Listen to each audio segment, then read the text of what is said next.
Stop right there! Welcome to Nerds Night Out.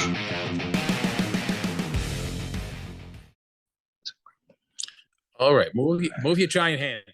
I'm pulling out your third eye. Oh, for God's sakes. Welcome, everyone, to Nerds Night Out. I'm Tom. And I'm Q. And today we are going to be talking about 536 CE in the Common Era, or AD. I guess it depends on your historical preference. Some people still like to use AD and BC. Some people like to use CE and BCE. But I guess depending on how our mood goes, we'll keep flipping back between the two. But before we get into that, I thought we would talk about, since we are really traveling back in time to 536 to talk about this. I was wondering, if you had a time machine, how would you use it? Well, I do have a time machine. Do you have a time machine? I'm not supposed to tell anybody, but I'm just going to go into the past and take this out when I edit. Well, now all our fans in Poland and Peru are going to know.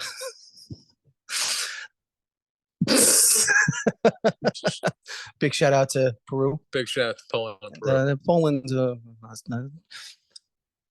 We don't have an earthquake going on. Q's just shaking his leg on the table. That's right. So so you have a time machine. How are you using it? Well, I'm a member of the Time Travelers Coalition Club. Yeah. Okay. That's right. The Time Travelers Coalition Club. I am the TTCC historian. It's not as easy as you think. I'm not really good at it. No. Every time I gather research, I lose it. I lost Joan of Arc at the mall. I lost Napoleon at the water park, Genghis Khan, sporting goods. Wait a minute. My research is most non-triumphant. That all sounds insanely familiar. Genghis Khan at the mall. That's right. And I picked up Socrates. Napoleon. Socrates kind of. This is Bill and Ted's Excellent Adventure. I don't know what you're talking about. It's a film. I don't know what you are talking about. It's a very popular film. There's three of them. If a film like this does exist, it's just a coincidence. But back to the TTCC. I guess so. The Time Travel Coalition Club. I always make the monthly meetings. They're on the first Monday of every last month. Okay. All right. I'll take it. First Monday of every. What? Yes. Okay. Yes. Good enough.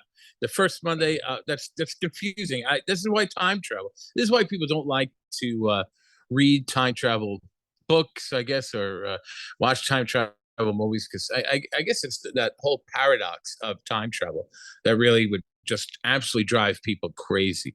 And we were talking about this before the show started. The time traveler's paradox would be, for the audience out there that might not be aware, let's say Krusty the Clown is sent to go back in time to kill his clowny grandfather. Now, with the lack of his grandfather's existence, he would cease to exist. Yeah. So when he plunges the knife into his grandfather's chest, all right, would he disappear before, during, or after he watches his grandfather die? First of all, that's harsh, man. You're talking about like killing. I don't know what Krusty's grandfather was. I know his father was a rabbi. They're both clowns. Yeah, they're all clowns. And Krusty's a clown. This is. Why would you pick a clown for all this? To make it a funny story. Oh, yeah. All right, that tracks. I'm not sure if I buy into the time. I'm gonna hope that when, let's say today you say to me, you should invent the time machine, and I go invent the time machine, and then I go back in time and try and terminate you. Could I do it? Because you were the one who gave me the idea in the first place. I don't like the way where this conversation is going. If Tom does invent a time machine, future me is going to come in exactly 3 seconds and let me know I need to beware. 3, 2, 1. Nothing. I'm still here. So anyway. Oh, yeah, who cares? You can do whatever you want. Right. I mean, I guess you can, right? I guess we were only feeble mind talking about hypothetical, because right now time travel is purely science you an fiction. Application to the TTCC, I can tell you that much. Well, for God's sakes. Guys, welcome everyone to another thrilling episode of Nerds Night Out. I'm Tom, and that's Q. And together we are Nerds Night Oh, Out. look at that! You made it sound like a rock show. I like it. We were actually talking earlier about proper punctuation in the title of the show, Nerds Night Out, and whether or not there should be an apostrophe before the S, after the S. Right now, there's no apostrophe in the title at all. Well, I don't think that's going to be. We put we capitalize whatever we want as long as it's the first letter in a word. Yeah. I thought the apostrophe should go before the S because it's possessive. Correct. Tom thought the apostrophe should go after the S because it's plural possessive. Mm-hmm.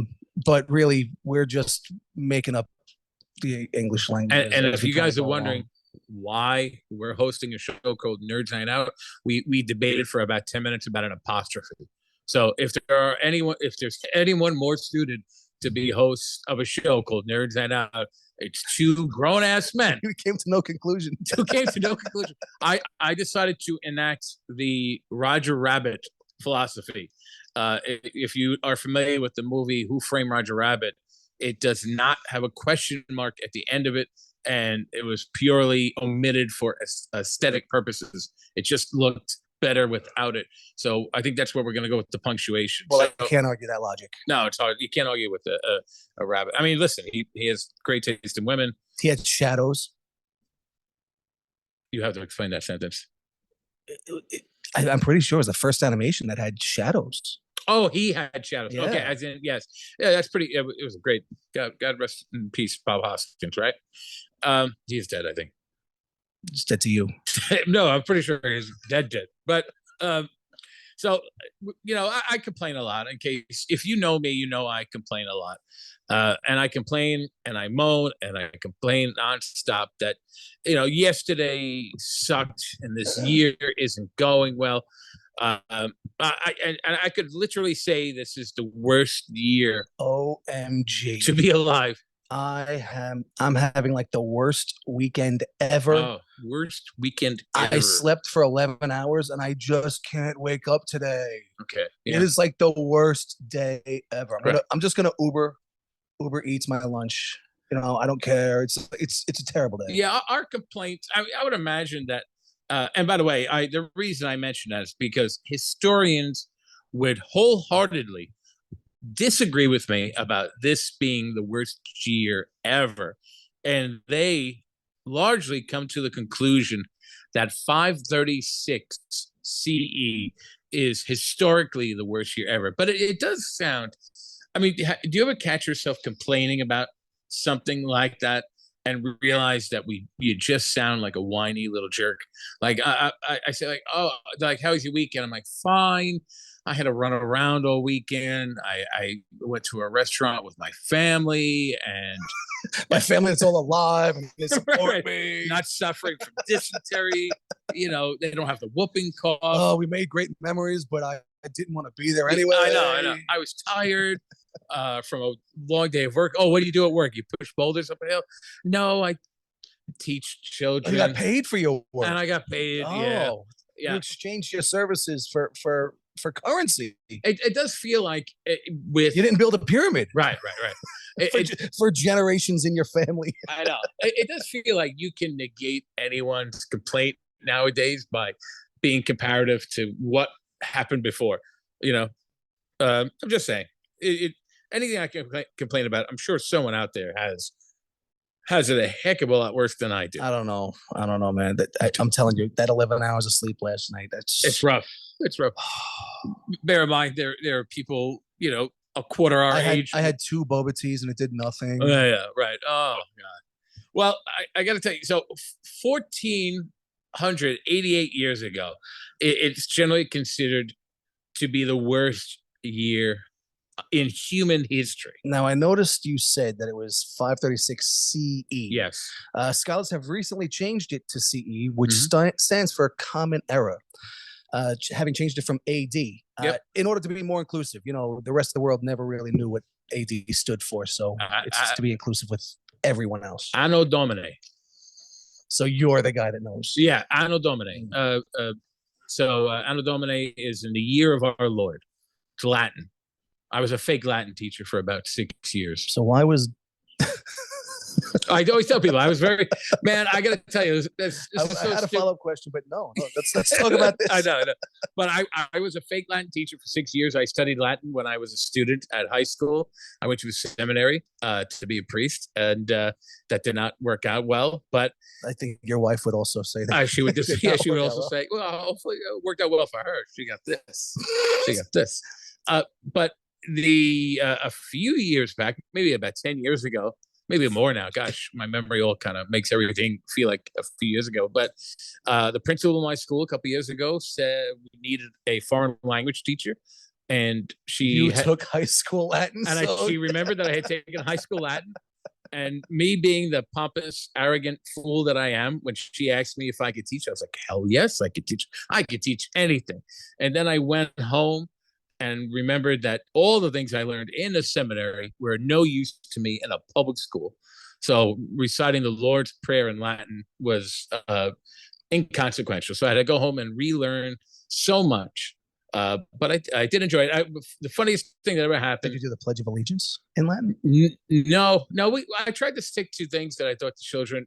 I always tell people that teaching Latin was really like teaching English, because we don't spend a lot of time talking about direct objects, indirect objects, that kind of stuff anymore. Possessive pronouns, what have you. But just teaching them phrases. Right. So I was teaching them essentially how to read English words that have Latin roots to it. That was pretty much the gist of it. But look, I think some of my students had a great time. Most people would not describe Latin as being fun, but I tried to make it fun. I taught Latin Harry Potter lessons, and because they use a lot of Latin in Harry Potter. But my favorite was I was taking my. Those weren't made up just syllables. I mean, some, but like Draco Malfoy's. What does Draco Malfoy mean? Dragon, bad faith. Really? Mm-hmm. It actually means something. I was trying to be a wise ass. Draco, bad face. Bad faith. Yeah, I just it's a long day. But we were on a train going on a trip, and the sweet old lady came up to my friend and I, and said, hey, where you guys, your students are so well behaved. Oh, thank you, ma'am. That means a lot. Thank you. Where you guys going? Well, I'm a Latin teacher, and I'm taking my students to the Metropolitan Museum of Art to go see the ancient Roman exhibit. And she goes, I was a Latin teacher. I mean, what are the goddamn odds? And she starts spewing Latin beautifully. And I have no choice but to tuck my tail between my legs. I literally just about face and walk away. You try to flex to a stranger. God, I know. In front of your students. I try, I'm a Latin teacher. I know things. I know words. And it backfired miserably. And my friend still, that had to be over a decade ago, still brings it up to this day, because it was just one of the most awkward experiences of my life. But there's a lot that happens. I tried my best to be a good Latin teacher. I'll tell you that. And if you're any of my former students out there listening to this, subscribe. That too. But I tried. And hit us up. I tried. At nerdsNightOutPodcast@gmail.com. Yes. And let me know, was this class fun, or was he just giving everyone A's and B's because he was learning as he was teaching? Which is cheating, by the way. As a teacher, that's cheating. That's true, but I had fun doing it. You stayed one lesson above the class. That's the what is that? The catch me if you can kind of teaching mentality. He just stayed one chapter ahead of the students. If you're listening and you are living right now, you know that we had a partial eclipse all throughout the globe. But here in New York, I don't think our friends in Peru had a partial eclipse. No, you maybe didn't. You should have traveled up here. We would have had a lot of fun. They were selling donuts with the Oreos on them for like $20 a piece. But they were doing that. You saw that places like that. It was outrageous. No, I hope that they were the original Oreo and not double stuffed. Yes. Oh, throwback to last 2 episodes ago, 3 episodes ago. I don't know. I'm losing track of this. Whatever, man. The original Oreo is time has no meaning. The original Oreo is going to come up often. But it is the best Oreo. We had a solar eclipse, a partial here in New York City. We had a partial solar eclipse, and people damn near lost their minds. Well, 90% partial. 90%. Damn near not partial. Right. I don't think it's damn near not partial like a scientific. Can we do that? It's an industrial term. It's a science insider term that they use. So I mean, we were in partial darkness for maybe a few minutes. Is that even fair to say? at its peak. It was pretty novel, yeah. Yeah, it was pretty cool. You know, it was like watching the beginning of Independence Day when everyone's looking at the sky, except minus the really cool aliens, but that were here to destroy all of us. But just imagine. I mean, we were in darkness for like 8 minutes. I need to go back to Independence Day for a second. Yeah. When I was about 18 years old, my mom gave me a copy of Independence Day that she recorded. Where? From the theater? No. I was gonna say she was a bootlegger. I don't know about bootleg. I'm sure she owned it. She worked for Fox. I'm sure she bought it from Blockbuster because it was so late, and decided to give me a copy on a blank VHS tape. But I had no idea she was able to edit, because as I was watching the movie during the scary scene when the alien grabs the guy by the throat through the glass, yes, at that moment she edited in, "We're coming for you, Q." Damn. Q, and she kept saying my name over and over again, because the first time I heard it, I thought, oh wow, it sounds like it sounded like my name for a second there. And she put on a really raspy voice, and she must have got in really close to the mic. "We're coming for you, Q. Q, we're coming for you." And I thought that I thought that there was someone in the house messing with me. So I just started screaming, "Shut up, I know you're there. Shut up." Wow. I know you're there. And I looked around the house, the baseball bat, opened up a couple closet doors. I went back, I rewound the video, and at that point, it was unmistakably my mother's raspy voice. I was going to say, sounding all creepy and scary. Yeah, did you know? And I called her up immediately, and she said, "It's about time." It was so hard for me to not tell you to watch that movie. Because if she would have told me to watch it, I would have been onto her. I think I said this before, and I'll say it again. I always wonder as a parent, like, what am I doing that's really screwing up my kid? But sometimes something tells me your mom knew exactly what she was doing. I was a young adult. Yeah. But we that's pretty funny. Right? Like that. Yeah, I gotta give her respect for that. That's a pretty original prank. That's a lot to go through for a joke. Yeah, and she didn't blow up her own spot. She didn't tell. She just gave it to me. Right. Here's a copy of Independence Day. It's a good movie. She taped over Brent Spiner. That's who that was. That scientist was Brent Spiner. Oh, he was Data from Star Trek: The Next Generation. Worth it. Just to tape over him. So we were in darkness for about 8 minutes, probably. Just imagine what it was like to be in darkness for 18 months during a volcanic winter where temperatures were dropping reportedly about 35 degrees, and it's snowing in the summer. That sounds terrible. Yeah. I can only imagine the hardships of trying to make sandcastles in the snow. Yeah, sure. While wearing mittens. Wait, what? While wearing mittens? But it says sandcastles in this. It's snowing in the summer. Oh yes, okay, yes, yeah.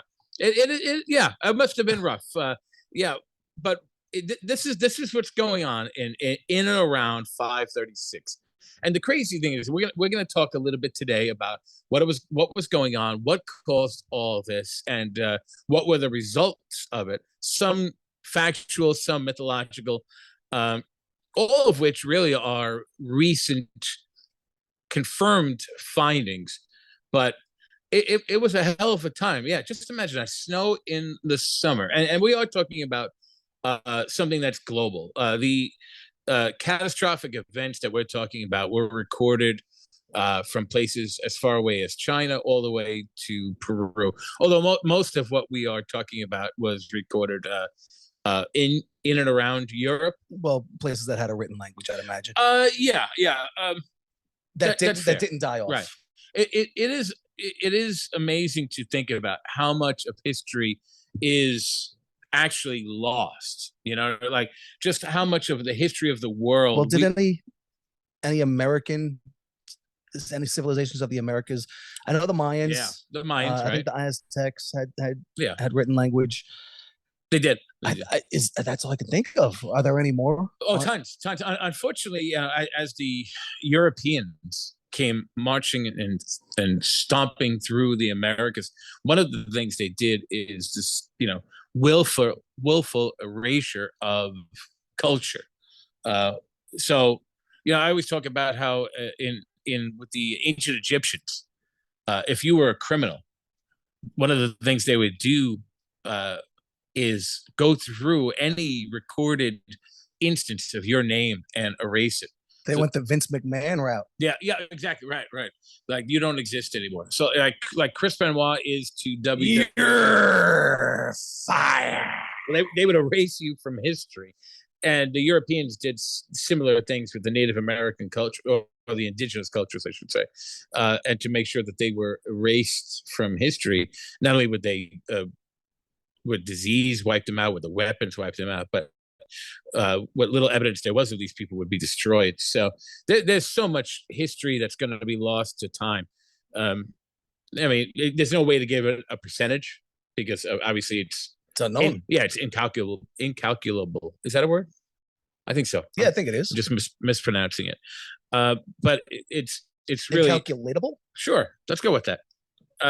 Either way, I won't be able to pronounce it, but it's a lot. It's a lot. So I mean, I can make up a number and say like 90%, and still, even at 90%, it's not an obscene number in terms of what's lost to history.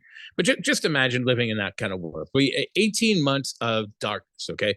At a time where people's scientific understanding of the world around them was just infantile at best, superstitious, tied to religion. When we say darkness, we're not talking about it looks like night. No. But they can see the sun. Yes. But the sun looks like a dim moon.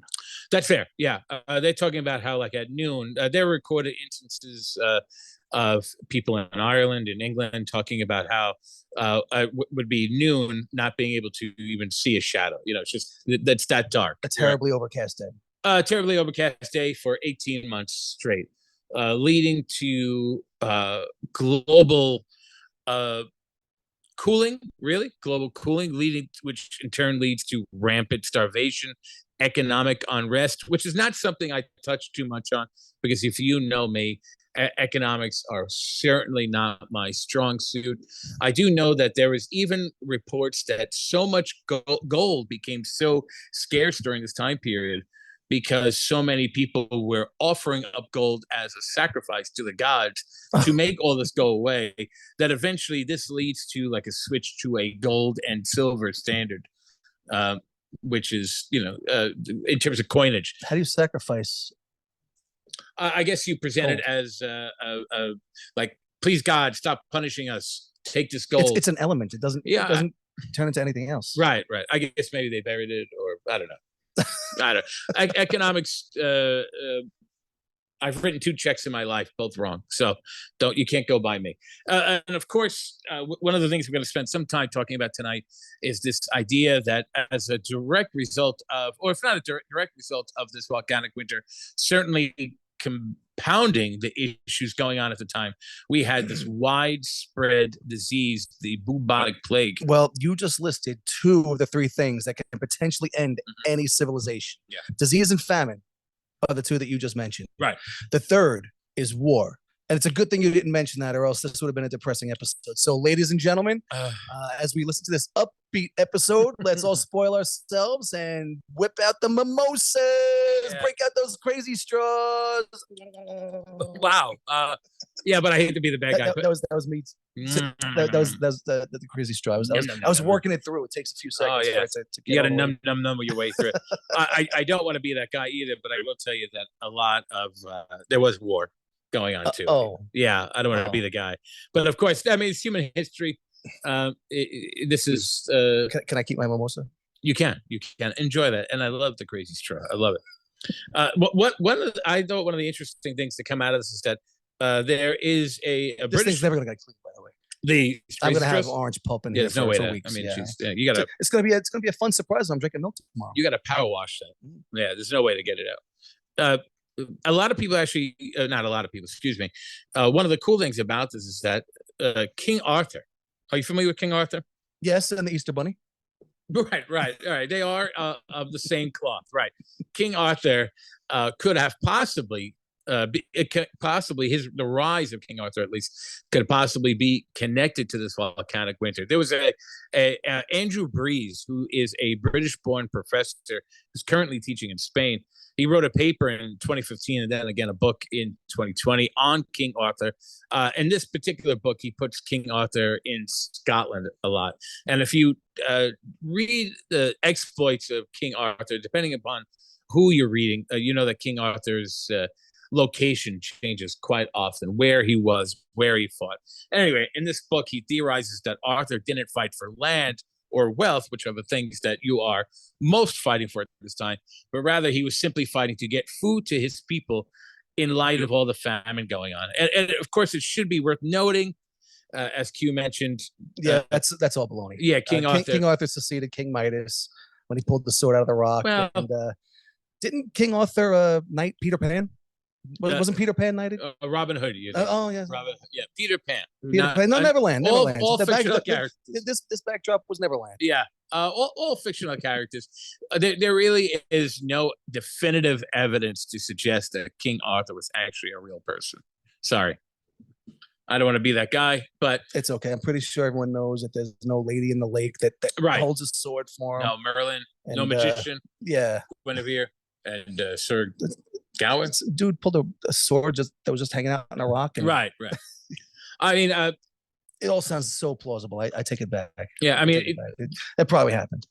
But this story, has a widespread influence over even like the world today, even stories that we know today. It's actually pretty interesting.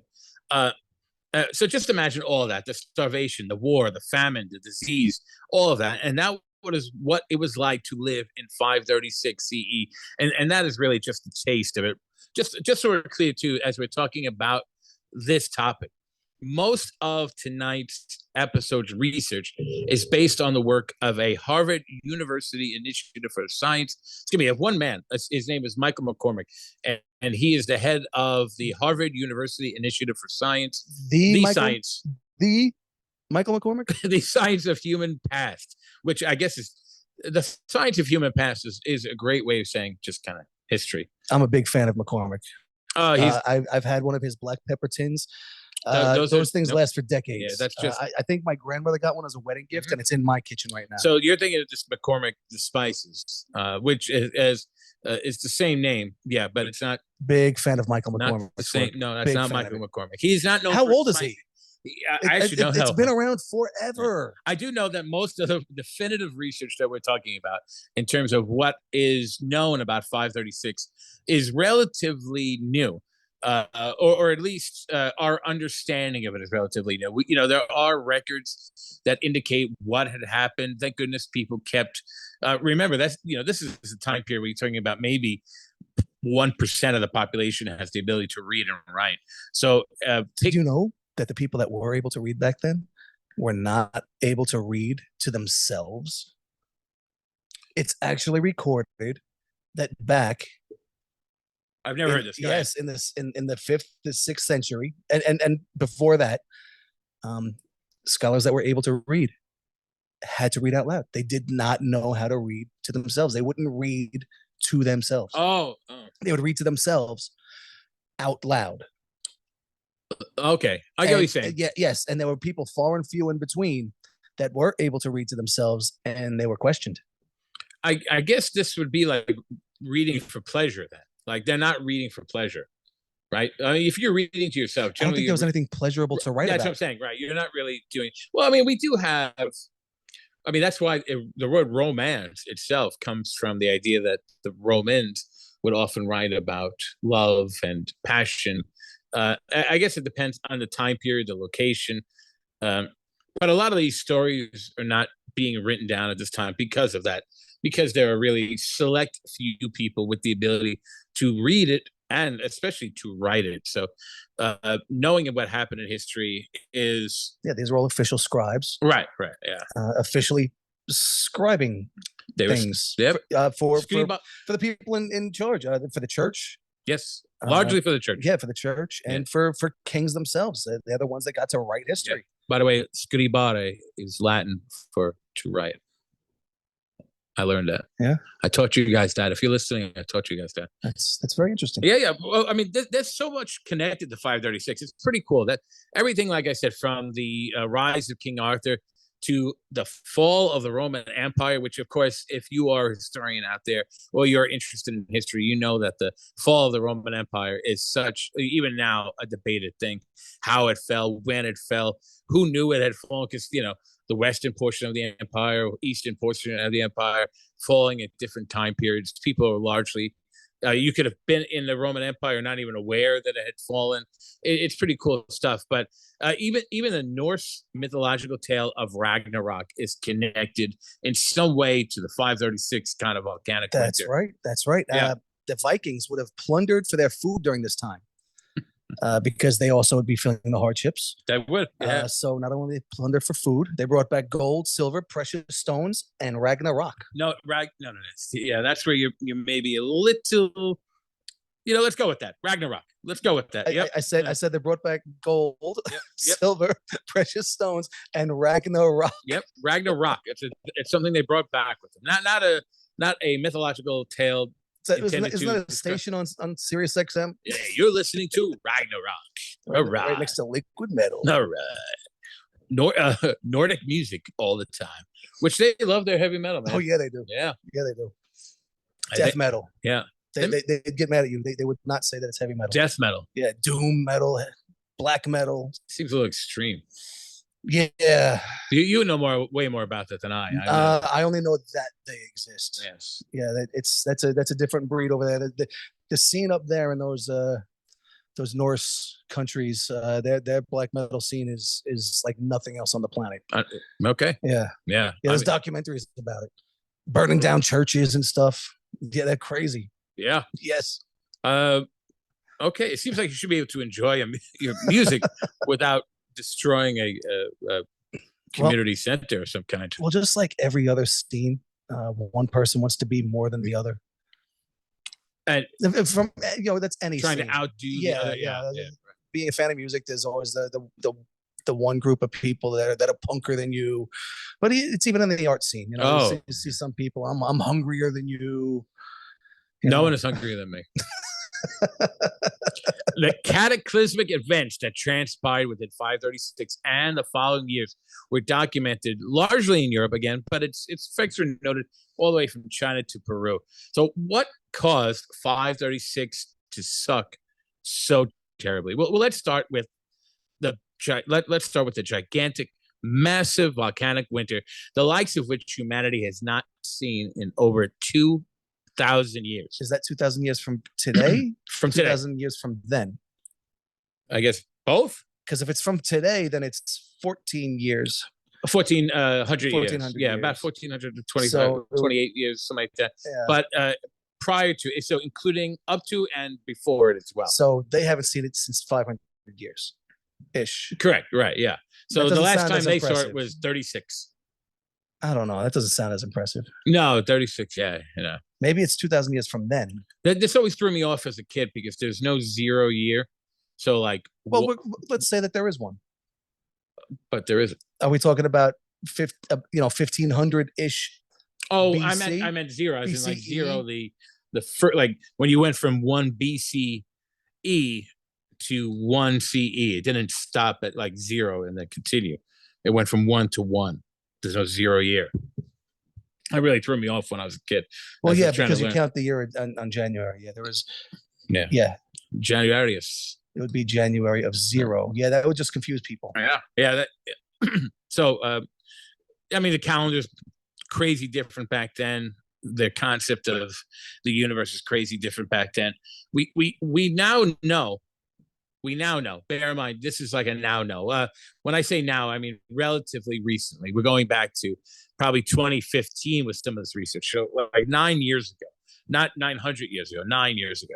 We now know that there was a series of volcanic eruptions. And we know this a lot by looking at tree rings. How old are these trees? I guess, I was just looking at this too, kind of like how old some of the trees are, how old some animals are. I mean, there are animals, I forget what we were talking about, like some whales that are hundreds of years old. And it is really remarkable how I think the oldest tree was in Hawaii. That was like 1,000 years old. I'm not sure. So this is this is old, dead, preserved wood. Right. And inside the tree rings, it captures, I guess, atmospheric changes, and the growth of the tree is affected by the atmosphere at the time. So inside those tree rings, and we're also going to talk about something else in a second, but inside those tree rings, it captures samples of, or at least indicators of what the atmosphere was like at the time, or in that particular place. Well, they would not be thick. The thicker the ring, the better. Right. I guess the healthier the summer was. Yeah, right. As early as 1990, we noted that the summers around 540 were unreasonably cold. And again, we noticed by the trees.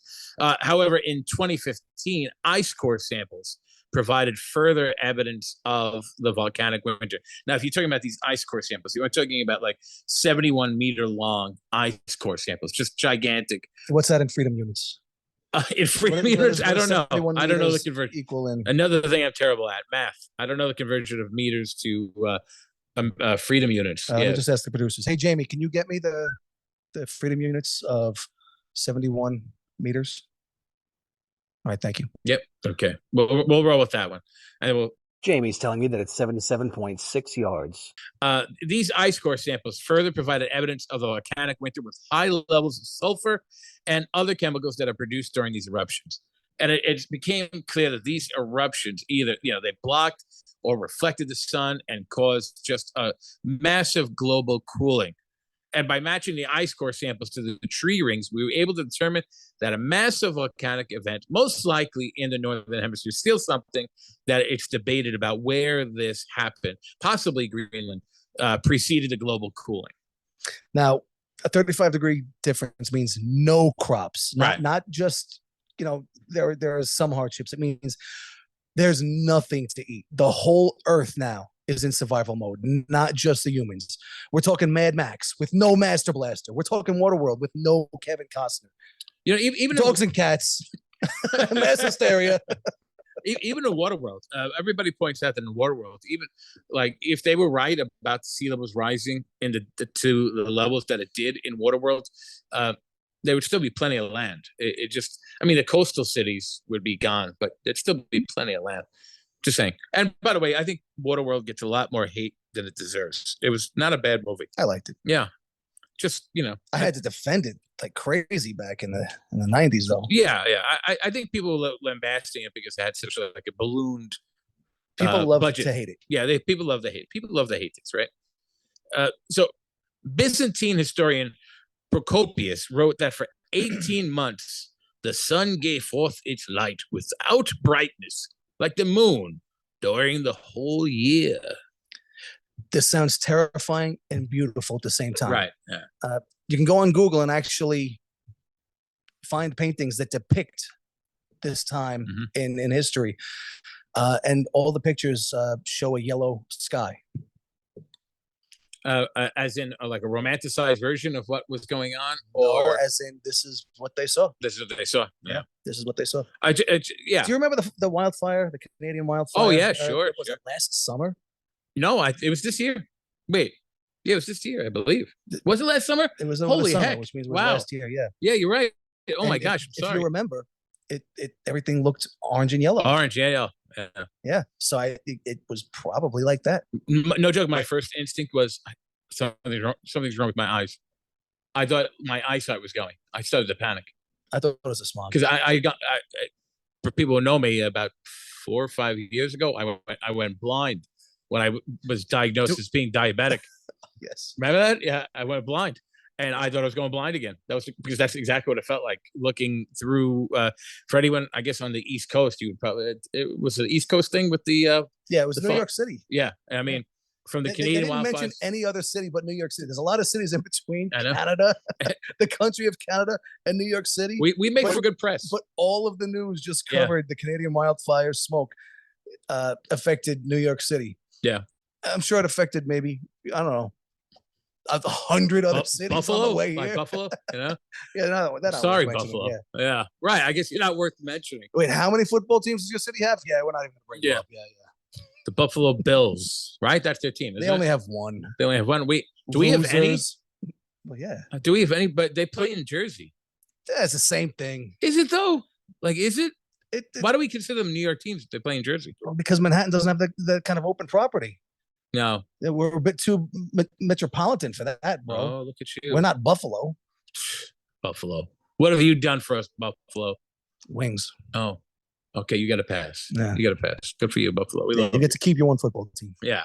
And OJ. OJ is yours. Is he? He's from Buffalo? He played on the Bills. Oh, guys. What have you done? Yeah. Oh, and he just died recently. He did. Yeah.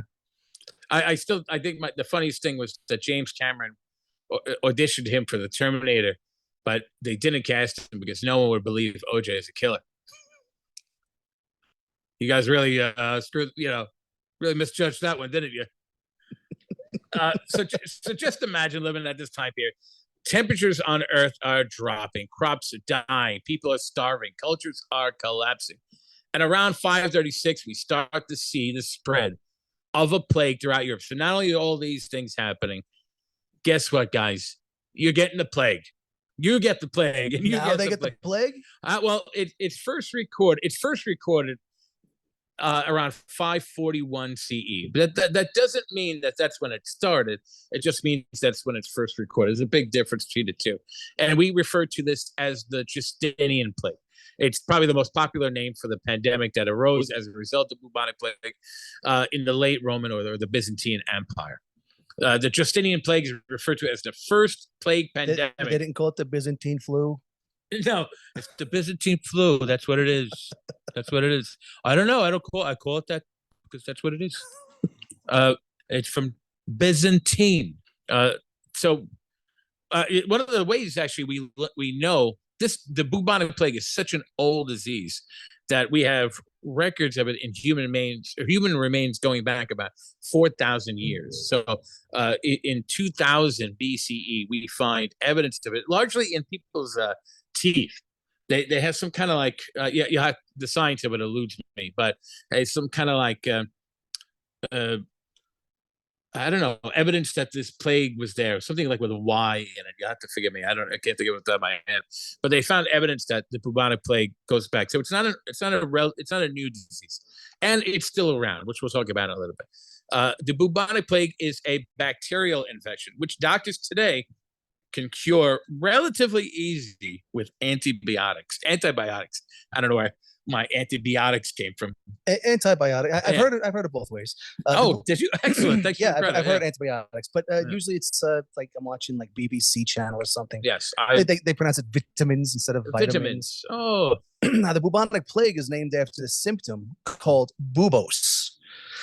That's painful swelling of the nymphodes in the groin, thighs, neck, and armpit. And ladies and gentlemen, I always encourage everyone to do their own research.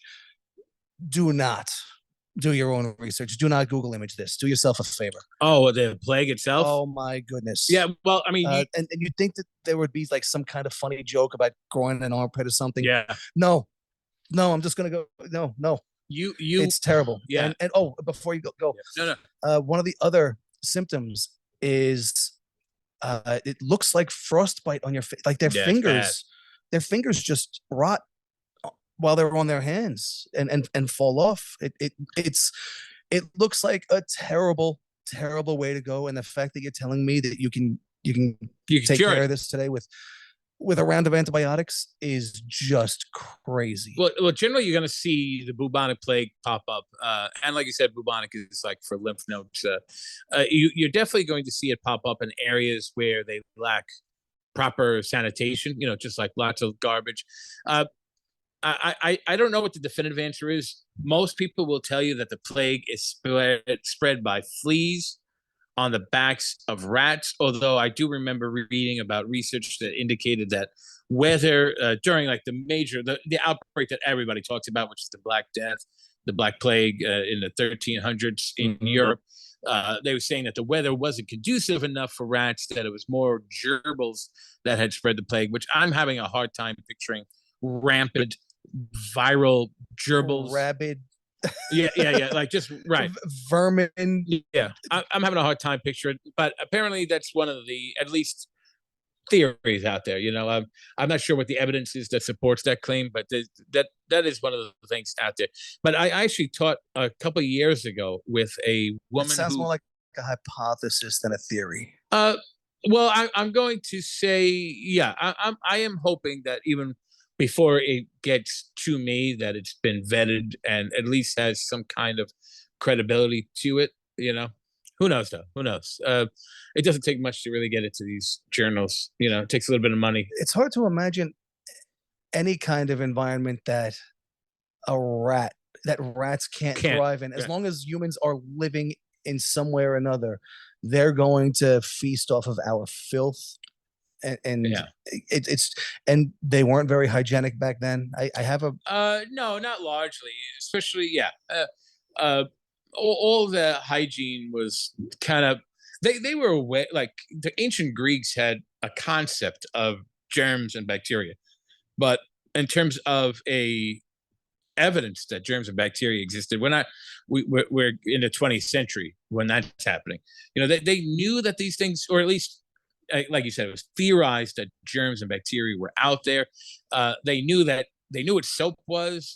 Soap was animal fat that they had rendered soap out of animal fat for centuries. They had known what brushing your teeth was. They took horsehair and put on a stick, and they knew the Chinese. Yeah, they knew about these things, right? The Romans did bathe. With soap, often. But that was for orgies. That wasn't the normal people. Bathing was actually the Romans had an unnatural or uncommon obsession with cleanliness. Orgies. Well, that too. I guess. It all goes together. It's the same reason. It's the same reason college dudes are take so many showers. It all just comes down to you might get some. But they. I don't know how to touch this one. They prove me wrong. You know what the Romans really loved? Urine. I mean, what? No, urine, like urine as in human waste, urine. They loved it in terms of the smell. They really liked the strong, they would have buckets, barrels outside of like barbershops and for you to pee in, and they would like wash their clothes in it. They would rinse their mouth with it. If it's that mainstream, it's no longer a fetish. It was not a fetish. No, this was just, they would import urine. They loved Spanish urine, for example. They would import it. No, I'm not making this up. I swear to goodness. Yes. They loved it. Are you talking about the freaky deek royalty again? Like no. Are these the rich guy? How's a commoner gonna import? Well, not the commoners importing human urine. Yes, human. Well, I'm not sure if they actually used animal urine either. I would imagine it'd be harder to collect animal urine. I think. Yeah, you got to be there at the right time. You could just tell the dude outside of a bucket to it. Just outside of a pub. Yeah, just say go in this. But it's pretty sickening. That can't be real. No, and they would wash their clothes in it too. By the way, they would wash their clothes in it. So I always tell people, like, if you time travel, like one of the things that which you have, you're a time traveler club member. Coalition Club. Sorry, thank you. You would be appalled.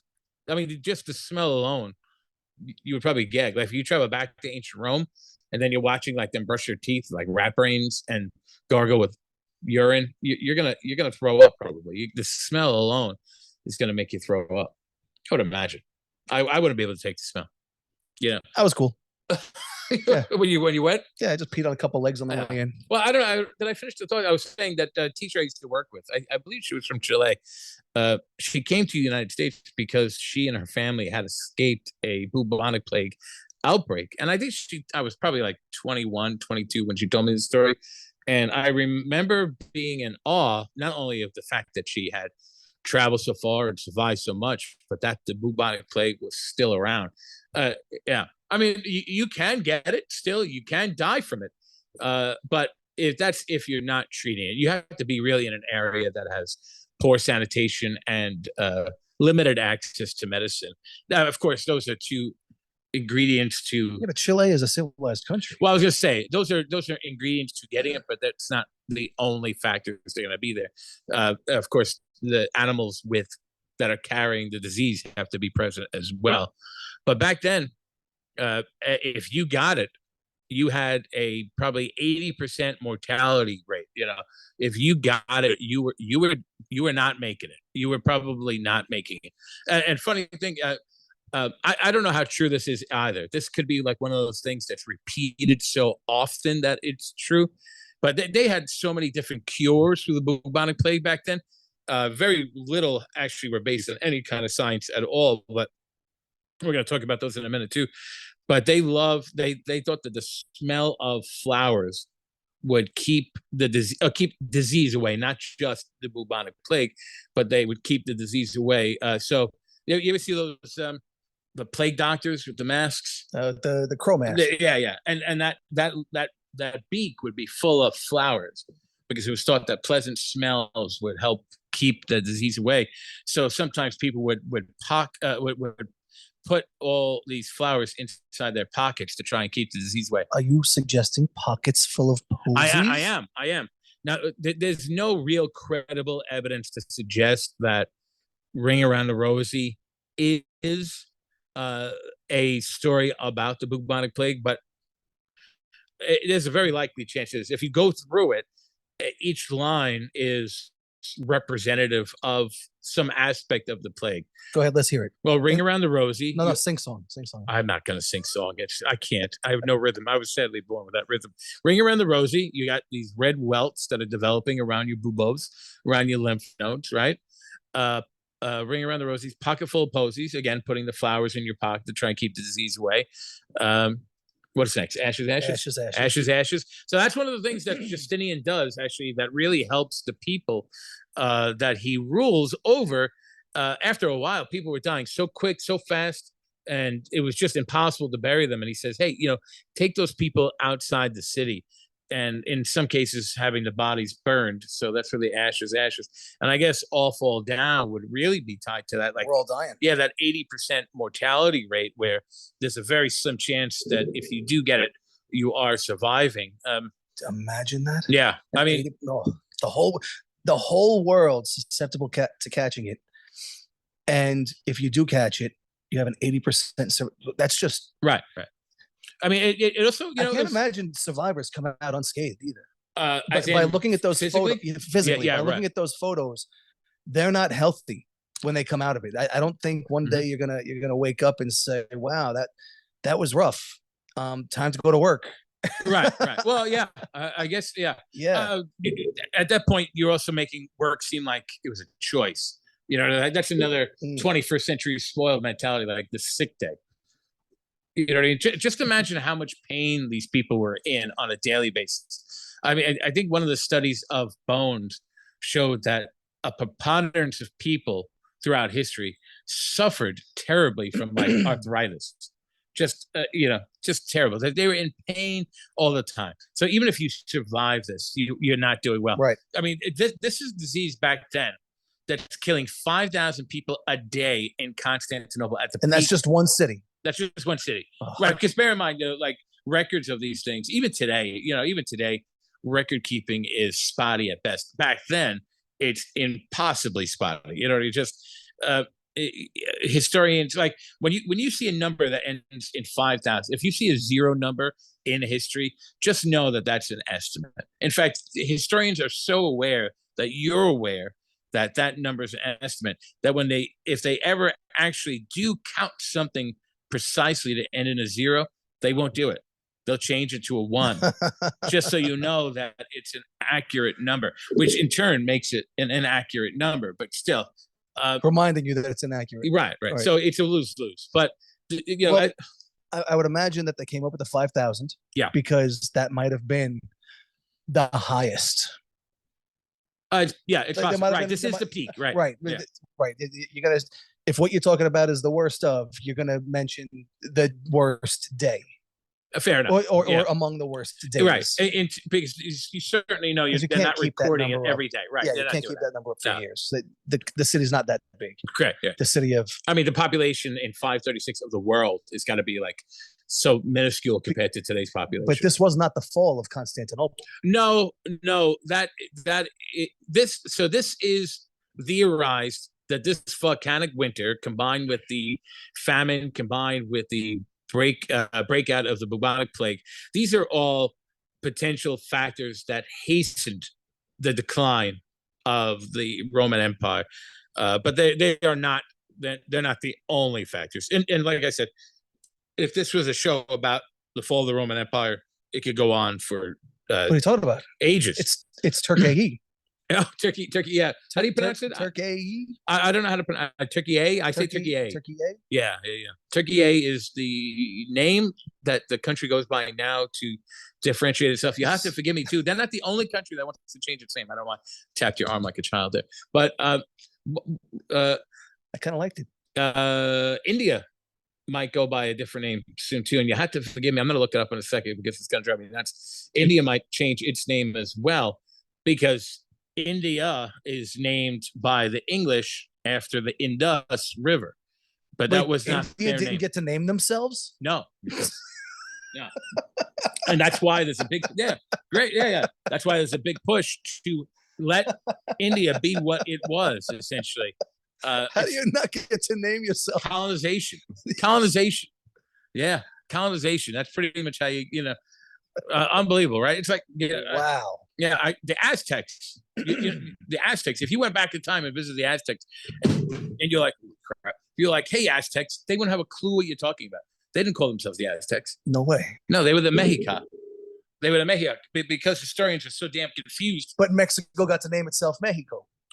Well, So yes. In fact, that's why at we least call. at least Mexico has that. That's why we call the Mexica. That's why we call the Mexica the Aztecs, because historians were getting too damn confused whether they're talking about Mexican history, whether we're talking about the Aztecs or modern Mexico. Are we just going to pretend that technical difficulty didn't happen? The light fell. Yeah, Actually, I I'm think slamming the table. I get passionate about history and I start slamming the table. Take a look. I think you'll. Are we going to edit this out? We can't. Oh, look at. Oh, I feel so much better. That is pretty good. Yeah. I look good, ladies and gentlemen. Oh, yeah. You know, my grandmother back in 1982 did tell me often that I've got a face for podcast. Oh, wow.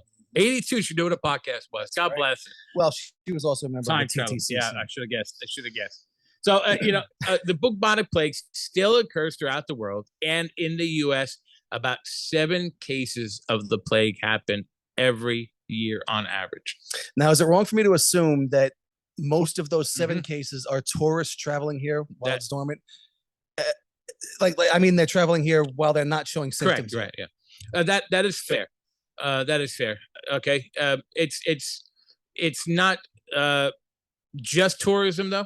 All right, because in the United States, most plague cases are happening in generally 2 areas. Okay, either like the New Mexico, Arizona, Colorado area, or California and Oregon. Yeah, so never mind. Yeah. It's not tourism because no European is taking a direct flight to Albuquerque. Maybe they want to see where they filmed Breaking Bad. Oh, the pizza roof tour. That guy gets pissed, dude. Man. Yeah, that guy gets pissed. What we're referring to is people take a pilgrimage. Breaking Bad fans take a pilgrimage to go to Walter White's house. It's only the house from the outside. Correct. Yeah, it's just the exterior. And it's the scene where he throws the pizza on the roof of his own house. So people make this pilgrimage, order a pizza. Yep. And they throw it on this poor guy's roof. This poor guy. And he finds it insufferable. He hates it. I would too. I would just always keep my A-frame laying around if that were the case. I wouldn't even put it away. I mean, today we could cure the bubonic plague with oh my God. Antibiotics. Holy crap. I drew a blank on the word antibiotics. Thanks. Well, maybe you're thinking antibiotics. Antibiotics, which is the word I said earlier. Or vitamins. Or vitamins. Yes, vitamins. For our British friends out there, thank you very much. But we don't have any British friends yet. No, not yet. Britain, get on the case. Right. You should be listening to Nerds Night Out. So they had several different cures. I mean, some of which were tied to superstition. Like I forget who it was, but there was a pope that thought that black cats were bad luck. Oh, this is like during the Black Plague, bubonic plague outbreak in the Middle Ages. But and he rounded up all the black cats and had them killed. That sounds perfectly scientific. And then, of course, these were the cats that were eating the rats or potentially the gerbils. So without them, they spawned to. Yeah, but everyone knows black cats are witches. I have a black cat. but he is a witch, so it kind of works out. Yeah. It works out. One of their animal cures, their weird animal cures, is that they would take a perfectly healthy chicken, right? They would take a perfectly healthy chicken, shave it or pluck it, like pluck an area, okay? They would pluck an area of the chicken so it was bald, right? And then they would take that bald spot of the chicken. I'm following you. And tie it to the 6th spot of you. So if your lymph nodes like under your armpits were getting infected, they would tie it to you in hopes that the chicken, its contact would be able to pull. What do you mean in hopes? That sounds like it'll work. Well, some of the chickens did get sick and die, and they were like, oh crap, we cured it. Yeah, it's working. But it didn't work. That person died. They tried everything, every kind of potion you could think of. You mean torturing a chicken and tying it to a human and not letting the chicken survive? Correct. Yep. Chickens were not meant to be plucked and then tied to humans. No. It's unnatural. It sounds really painful for the human. Yeah, because I'm pretty sure the chicken is fighting. Imagine you're the chicken, like the husband, like the rooster or something like that. Or, that's the rooster, right? Right. And like you're like, oh honey, I gotta go to work, and I wouldn't do that to a rooster. Roosters are really aggressive.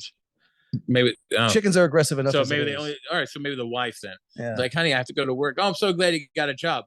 And then because women, middle age is probably not working, and then you find out that you have to be under a sick guy's armpit until you die.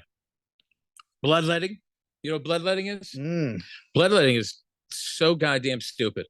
Although it's like it's a precursor to like a blood transfusion. But bloodletting essentially is they would bleed you in hopes that the bad blood would get out and the good blood would, your body would create new healthy blood. It sounds so scientific, and they'd still do it today. It would still be in practice today if so many people didn't die from it. Well, I mean, yeah, but yeah, they died. So you got to stop bad. You know who probably died from it? George Washington. Oh shit! I didn't know you were going to say that. Oh, nailed it. Yeah, George Washington. That's crazy, isn't it? He had a toothache for, and it would have worked too if he didn't die. I think he had a throat ache or a toothache. He had like a mild ache, and he calls. Who does he call? He calls his barber. Because remember, the barbers that were the doctors. Barbers were the doctors. I mean, barbers were the doctors. Even barbers going back, were the dentists. Yeah. Barbers were everything. And he's like, "I'm gonna bleed you." I don't know why he talks like that, but because he was an old time in New York. He Washington hung out in New York. Yeah. He dies, of course. And you know what his first idea was?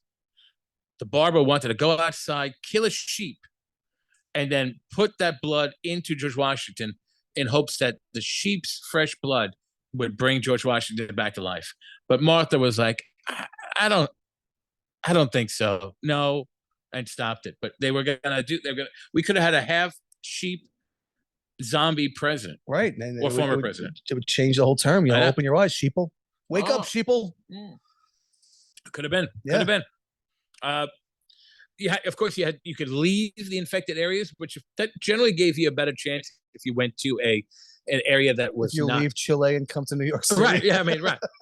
You could go to an area that wasn't going through this plague. You could go to an area that was less densely populated. Yeah, don't go to New York City. Go to Albuquerque. Albuquerque, that's where it's at. Yeah. Of course, there's religious cures. People thought that walking through the streets, flogging themselves bloody as to atone for whatever sin they had committed. Pain is cleansing. Yeah, well, that's how they were treating it, right? And of course, what we would call today social distancing. But the truth is, too, everyone knows that doesn't work. That's a myth. Even back then, they were aware of kind of the concept of quarantining. But you have to understand, like, Q and I could have been in the same room together, and I could have been exposed to God forbid. Q could have been exposed to the plague. That works out better. Well, it's okay because I can pronounce antibiotic. Yeah, you're better than I am. I can't pronounce it. Antibiotic. When I say it, it sounds like my bialic. Antibiotic. But we could have been right next to each other, and one of us wouldn't have got it. Most likely me. And, but I already have it, though. That's true. You have it. You're a carrier. I'm a time traveler. I'll be fine. Of course, despite all this, so we have a volcanic winter, we have famine, we have disease. But of course, what terrible time to be alive wouldn't be complete without war. We are human after all, so there had to be war going on throughout all of this. This is where I'm going to take my mimosa and put it down. Oh yeah, right. All right, sorry about that. You would hope that like you're a real buzzkill. You know that you would hope you would think, oh shit, the sky's turning black. I haven't seen my shadow in a year. There's famine going on. There's disease being spread. Maybe we should take this as a sign to fix our problems and stop killing each other. But nope. How could you not kill each other at this point? You know what I tell civilizations are weak and they have resources you need. Correct. And that is essentially you have food, we need food, Yeah. Or you have gold or resources to trade so I can get food. I'm going to conquer you. And it's really during this time period, it's the late spring of 536 that brought us the first siege of Rome during the Gothic War between the Byzantine Empire under Justinian I and the Ostrogoth Kingdom, which is essentially the Kingdom of Italy. And I didn't even notice I did that. What do you mean? Oh, I thought those Italians with their trench coats. Now we're talking about the Gothic War, right? Okay, between the Goths and Rome. So those Italians with their trench coats, white makeup, with smoky eyeliner, dragging their feet into battle, looking all stoic, like the Crow. No.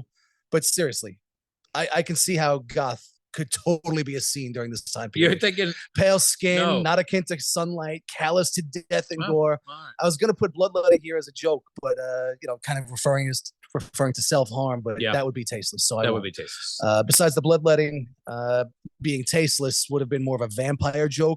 And you know how goths and vamps hate being misidentified.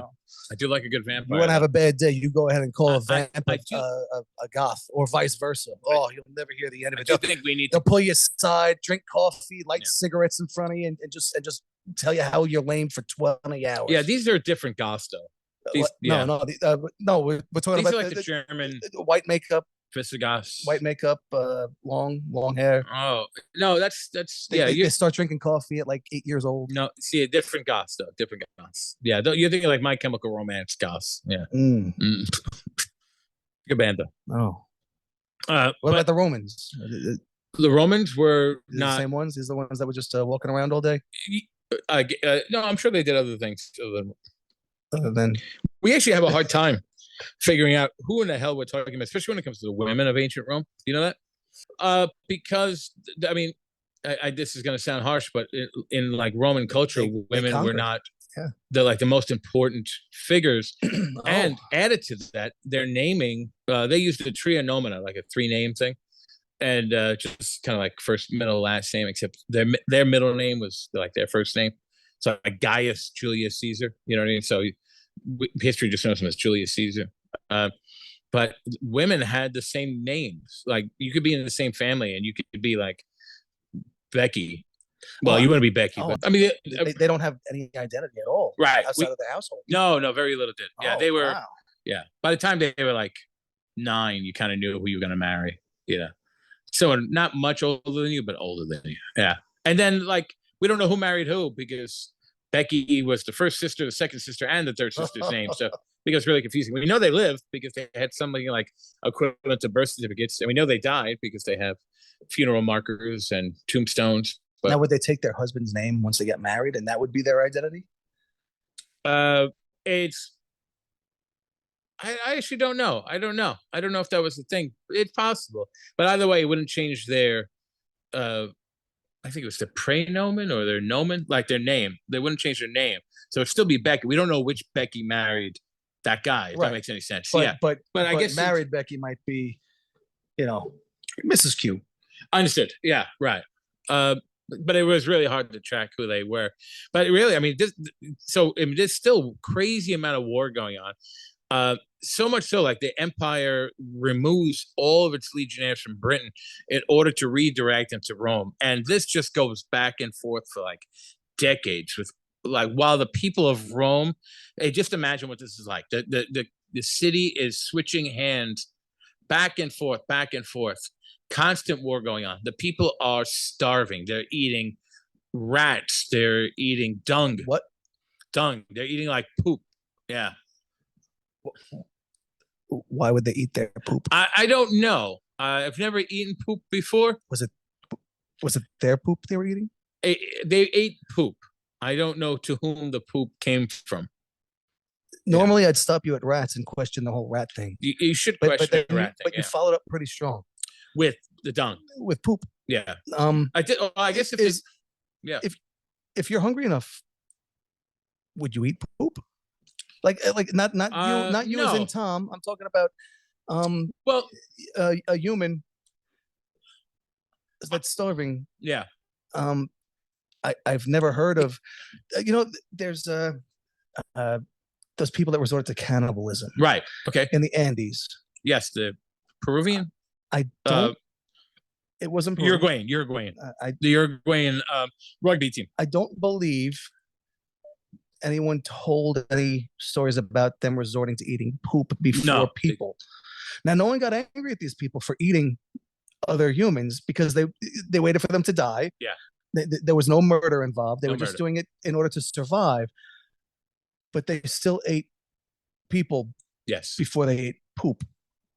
I don't believe they ever ate poop. The Uruguayan rugby team. I don't believe they ever did. Yeah. I mean, I can't imagine there being any chance of survival consuming dung. I can't imagine any kind of nutritional value that could come out of it. But unless ladies and gentlemen, once dehydrated, feces is 33% pure bacteria by weight. How do you know that? Once dehydrated, it's 33% pure bacteria by weight. So I mean, you it's can't essentially argue the measurement of weight. No, and of course it's mostly water because everything is mostly water. That's organic. So that's too much bacteria. Yeah. And I'm pretty sure it tastes bad. Oh, it tastes terrible.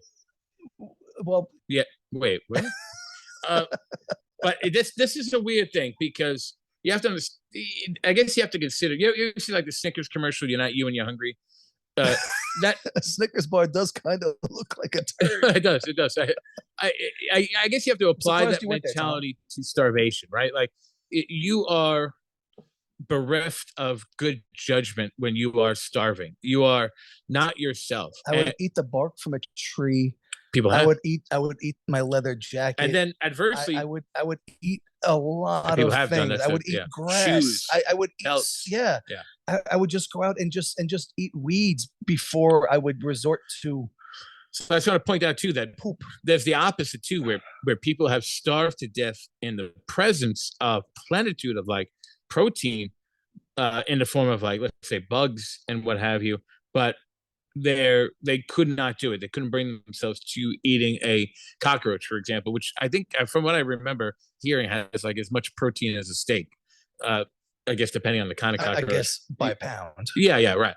So there are people who are starved to death in the presence of that kind of stuff just by refusing to consume it.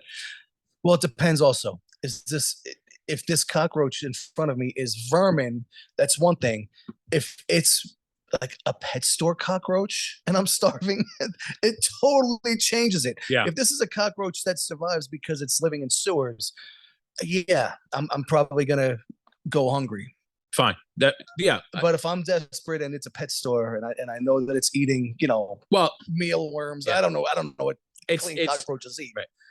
It's odd that in a pet store you're going right for the cockroach stuff. Oh yeah, absolutely, yeah. Not the other animals there. Yeah. Ew, fish. Yeah. Ew, fish is gross. Ew. Oh, cockroach. Gimme. But it's not just the Romans who suffered. The Eastern Turk Empire around modern-day Mongolia, some of the dynasties in and around China fell at this time, and it's also possible that the little ice age that was caused by this volcanic winter led directly to the decline of the Mayan Empire. Again, a possibility, not definitive. Now, how tragic is it that the Mayan civilization fell while the Mayans fully knew that the world would survive until the year 2012? That's a debatable thing too, by the way. By the way, I can answer why the Mayan calendar ended at the year 2012. Go ahead. John Cusack. I can finally put this mystery to bed. Have you ever seen a picture of the rock calendar, the Mayan calendar? Oh, yeah. Dude, they ran out of space. That's it. It's a really, really big rock. Yeah. They couldn't find a bigger one. It's a beautiful rock. They ran out of space. So well, where's my mimosa? We don't have mimosas. It should be noted, by the way, that I am a strong believer in the concept or the study of causality. And I'm sure you are too, especially as a time traveler yourself. You're very acutely aware that whether it's everything from the butterfly effect or just the simple concept that we as humans have such tremendous impact on the people around us. Krusty the Clown murdering his grandfather. Yeah, it doesn't seem like a murder to me. Just because we asked him politely. That's all it took. Yeah. We just said, hey, you want to kill your grandfather? Sure. And we just said, yeah, we just want to see what happens. Well, if you're not familiar with killer clowns or causality is the idea that everything that's ever happened everything that's ever happened because of something that came before it. It's essentially that life is this never-ending series of cause and effect. So I used to tell people all the time, your name might not be in a textbook, your name might not be in the history books, but the impact that you have on this world is immeasurable, because there are things that you're doing, there are things that you're impacting in the same way that 536 CE has impacted the world that we're living in now. If we wanted to, we could create a very clear chain of cause and events that have started at 536 and conclude in modern day. But you have an immeasurable impact on the world around you just by interacting with the people that you have in your life. So in that way, if you really do think about it, it's a very kind of humbling notion, but also something worthy of celebration, that you are incredibly important to all of history and all of time. Being a time traveler, it means the exact opposite. it means you're nothing but a mistake and an accident. Oh, and you wouldn't exist if I didn't kick that pebble on the street. But you did back in 1402. So if you did, well, okay, 1402. That's very specific. Mm-hmm. Why'd you go there?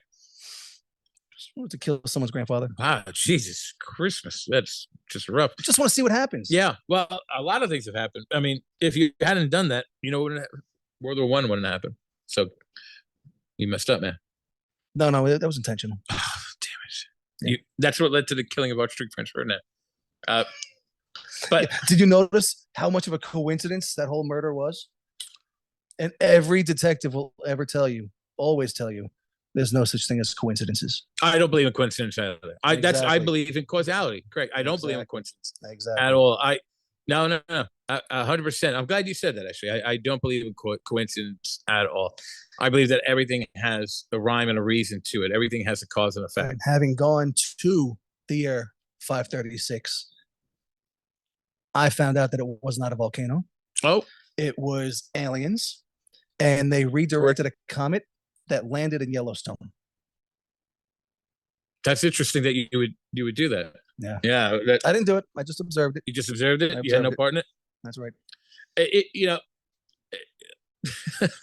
It's entirely possible to say. It's all plausible. It's right. It's entirely possible to say that 536 is the worst year to be alive. And I actually think one of the funny things about, I guess not funny, but one of the odd things about all of this is that we're talking about 536. Well, we are a petri dish to aliens. Don't just gloss over that. That went. We are a petri dish to aliens. They just wanted to see. They were the ones in this case that wanted to see what would happen. We were their. So you think they triggered the volcanoes? No, they just missed. They just redirected the comet. Oh well, yeah. Actually, that was one of the notions for a while that we thought may have triggered that volcanic winter. Was a comet. Saying. Yeah. I'm telling you, as a member of the TTCC, you know this. I'm going to edit this out in post because I'm a time traveler. I can do things like that. Well, it's entirely and I can also tell you that the year 536 was not the worst year in human history to be alive. Okay.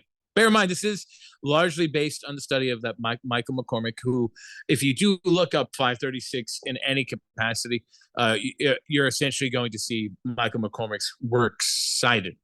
What do you think is the worst year ever? Well, it's not going to be 536. I'd say 542. That's very specific. Well, 543. When the world is, kind of in the thick of it. Yeah, that's fair. Okay. Not Also, we by the still way, had crops that hadn't died off yet in 36. Also, by the way, around that time period is the second and third volcanic eruption that there's a second volcanic eruption that happens 3 years later in 39. So right when they start to get their bearings and you're back under the darkness, fools. It happens again. Yeah. And that's when our alien buddies. It wasn't a volcano. It was just another comet.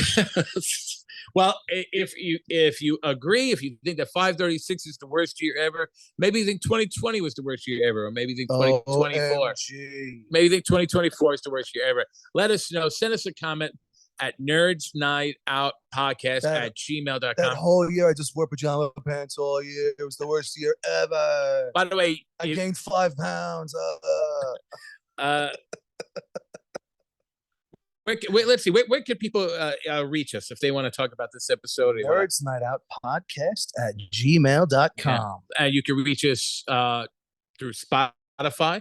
You can look us up at Nerds Night Out Nerds Night Out, I should say. We're also on Apple Podcasts as well. The YouTubes. You can find us at Nerds Night Out at YouTube as well. And check us out online and let us know what you thought of the show. If you have any ideas for future shows. And I hope to God you're enjoying this. To our friends in Chile. Where's my mimosa? And Peru. I'm going to get this guy a mimosa.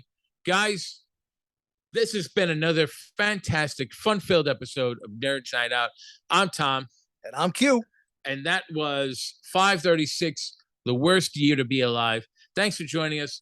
We'll check you guys out next time. Until then, have a great night. Deuces, everybody. Double deuces. Oh, you beat me again. This is what I do. I one-up. I'm a one-upper. Stop right there! Welcome to Nerds Night Out.